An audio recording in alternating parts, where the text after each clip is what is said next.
Bagian 3. Periode Madinah. Rasulullah SAW di kota Madinah.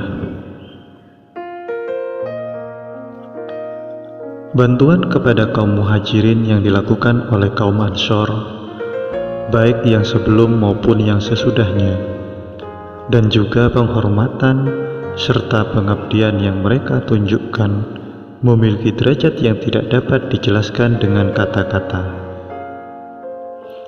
Kedatangan Nabi Muhammad SAW ke Madinah kali ini nyaris membuat kemeriahan yang menyerupai pesta perkawinan.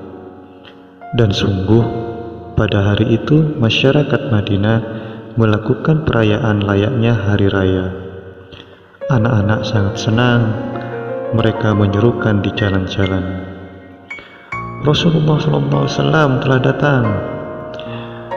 Para ibu naik ke atap lalu membacakan puisi yang indah dan mengucapkan selamat datang.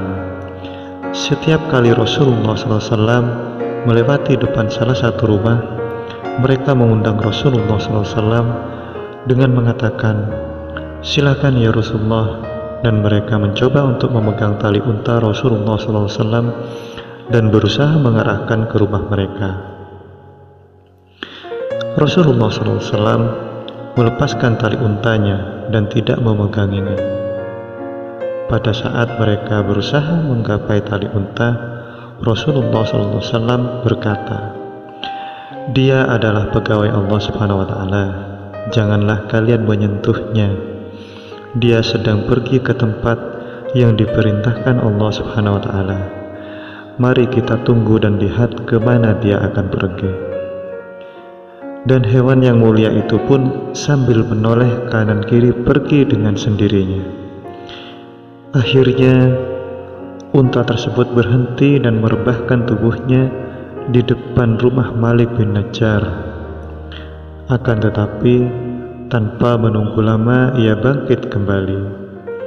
Kemudian unta tersebut dengan mengendap-endap seperti merak pergi ke depan rumah Khalid, seorang dari Bani Najjar, yakni Abu Ayyub Al-Ansori radhiyallahu anhu, dan di sana berhenti lalu merebahkan diri.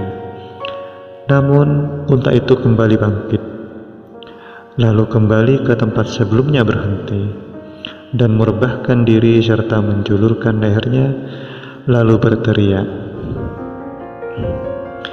"Insya Allah kita akan tinggal di sini," ujar Rasulullah SAW sembari turun dari atas untanya dan mengunjungi rumah Abu Ayyub Khalid Al-Ansori radhiyallahu anhu.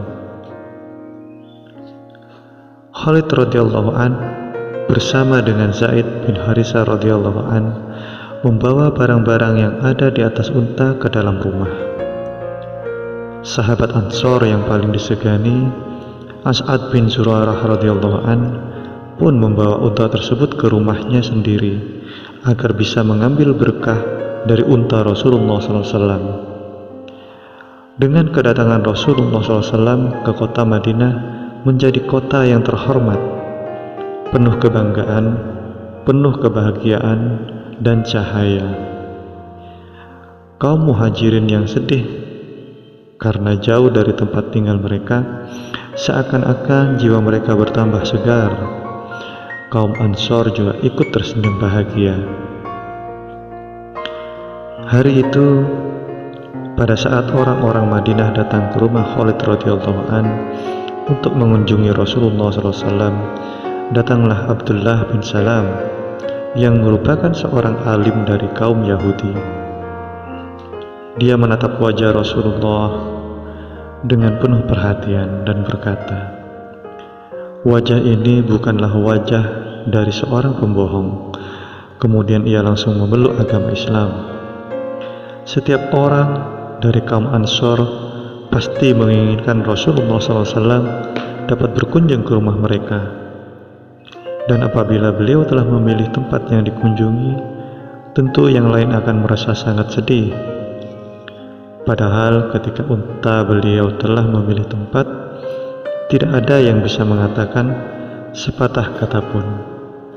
Akan tetapi ada sebab dan hikmah kenapa unta Rasulullah SAW merebahkan diri di tanah kosong. Mari kita bahas hal ini. Pembangunan Masjid Nabawi.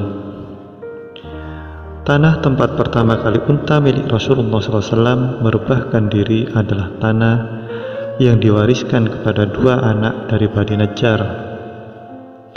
Rasulullah SAW membeli tanah tersebut seharga 10 miskal, sekitar 48 gram emas, dan memerintahkan Abu Bakar As-Siddiq radhiyallahu anhu untuk membayarnya. Abu Bakar As-Siddiq radhiyallahu anhu pun memberikan uang tersebut kepada pemiliknya. Kemudian Rasulullah SAW menyuruh para sahabatnya untuk membuat batu bata dan memotong kayu. Mereka mulai membangun masjid di tanah tersebut, dan di sisi lainnya mereka membangun ruangan untuk Rasulullah SAW. Seiring berjalannya waktu, banyak bangunan yang ditambah. Sampai hari ini keadaan bangunan tersebut terus diperbaiki dan diperindah, sehingga menjadi seperti Masjid Nabawi yang sekarang kita lihat, dan pintunya merupakan tempat unta Rasulullah SAW merebahkan diri. Ketika membangun masjid, Rasulullah SAW turun langsung ikut bekerja bersama dengan para sahabat, dan dengan tangan mulianya beliau membawa batu bata. Karena pada waktu itu Ka'bah dikuasai oleh orang-orang musyrik, kaum muslimin melaksanakan sholat menghadap Masjidil Aqsa semenjak Rasulullah SAW datang ke Madinah. Oleh karena itu, kiblat Masjid Nabawi dibangun menghadap ke arah Masjidil Aqsa.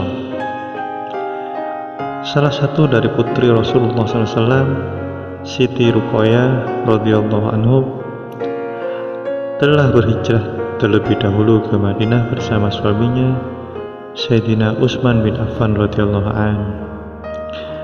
Setelah pembangunan Masjid Nabawi dimulai, Rasulullah SAW mengirim budak yang telah dimerdekakan, yaitu Zaid bin Harisah radhiyallahu anhu dan Abu Rafi'i, ke Mekah untuk membawa putri-putri beliau dan istrinya yang bernama Saudah radhiyallahu anha. Sesampainya di Mekah, mereka pun membawa putri-putri Rasulullah SAW, yaitu Ummu Kulsum dan Siti Fatimah radhiyallahu anhuma, Siti Saudah, istri Rasulullah SAW, dan istri Zaid bin Harisah radhiyallahu an, Ummu Aiman, beserta anaknya Usama bin Zaid ke Madinah. Bersama dengan mereka datang juga Abdullah bin Abu Bakar As-Siddiq radhiyallahu anhuma beserta anggota keluarganya. Zainab radhiyallahu anha, putri tertua Rasulullah SAW, tidak bisa keluar dari kota Mekah dan menetap di sana untuk sementara waktu karena suaminya Abul As bin Rabi belum memeluk agama Islam. Kemudian pada akhirnya dia pun berhijrah ke Madinah. Dengan begitu, segala urusan kaum muhajirin dengan kota Mekah telah terputus, dan kota Madinah yang telah dimuliakan dengan kedatangan Rasulullah SAW menjadi kampung halaman bagi mereka. Tidak lama kemudian, Abu Bakar dan Bilal Al-Habasyi radhiyallahu anhuma mengalami demam berdarah. Ketika mengalami penyakit ini, mereka teringat air dan suasana di kota Mekah, dan mereka pun merindukannya. Bilal Al-Habasyi radhiyallahu an selalu mendoakan keburukan bagi orang-orang yang menyebabkan dirinya keluar dari kota Mekah, terutama kepada Utbah bin Rabi'ah, Syaibah bin Rabi'ah, dan Umayyah bin Khalaf. Rasulullah SAW berdoa kepada Allah Subhanahu wa Ta'ala, "Ya Rabbi, buatlah mereka mencintai Madinah seperti mereka mencintai Makkah. Berikanlah keberkahan dan kesejahteraan kepada kami. Allah Subhanahu wa Ta'ala pun mengabulkan doa Rasulullah SAW dan membuat kaum muhajirin mencintai kota Madinah. Bahkan Sayyidina Umar bin Khattab radhiyallahu an selalu berdoa, "Ya Rabbi, mudahkanlah bagiku untuk mati syahid di jalan-Mu dan takdirkanlah aku agar bisa meninggal di kota Rasulullah SAW." Selama kurang lebih 7 bulan, Rasulullah SAW tinggal di rumah sahabat Abu Ayyub Al-Ansari radhiyallahu an sampai pembangunan masjid dan ruangan-ruangan samping masjid selesai.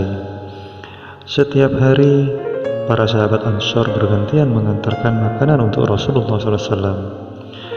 Sebagai bentuk rasa syukur atas kedatangan Rasulullah SAW, semua sahabat Ansor berupaya membantu dan memberikan sesuatu kepada Rasulullah SAW.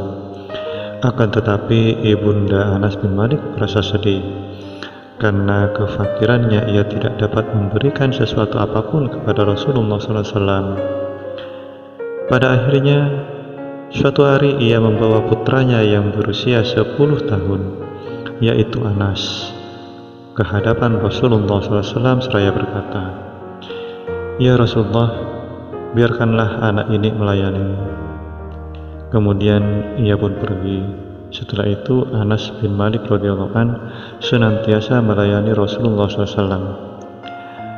Setelah pembangunan Masjid Nabawi dan ruangan-ruangan yang berada di sampingnya telah selesai, Rasulullah SAW berpindah dari rumah Abu Ayyub Al-Ansari radhiyallahu an ke rumah beliau. Pada saat inilah terjadi Zifaf Siti Aisyah radhiyallahu anha yang merupakan putri dari Abu Bakar As-Siddiq radhiyallahu an. Dari rumah Rasulullah SAW telah dibuat jalan menuju Masjid Nabawi. Pada waktu itu telah berlalu 8 bulan semenjak peristiwa hijrah.